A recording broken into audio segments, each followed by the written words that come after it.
There's a main character attached to this story, a man by the name of Harlan Ford, whose slight obsession with the monster helped propel it to what it is today. But that obsession didn't spawn out of nowhere. Not only had he a close encounter with the cryptid, but for all we know, he was the first to ever do so. Ford was a retired air traffic controller and pilot with an affinity for the outdoors, often scouting, hunting, or enjoying the sights.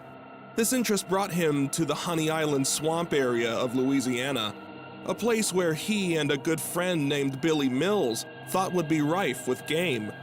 Before they put boots on the ground, though, Harlan used a twin-engine plane to scope out the best hunting spots for him and Billy, as well as decent places to set up camp. Once that was over, Harlan and Billy grabbed their guns, gear, and entered the unpredictable swamp.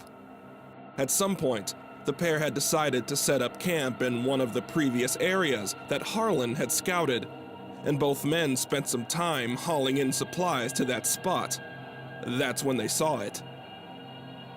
Just a little further into the distance, a rustling was heard. The hunters looked on to see what looked like a large animal feasting on the corpse of another. In a way, it was, but the predator wasn't anything they could have imagined. It was alarmingly large, covered in fur, and stood on all fours. With their guns in hand, the frightened hunters raised their weapons and aimed them towards the creature. But, as if watching them the whole time, the beast stopped what it was doing, stood up on its hind legs, and glared at the two men.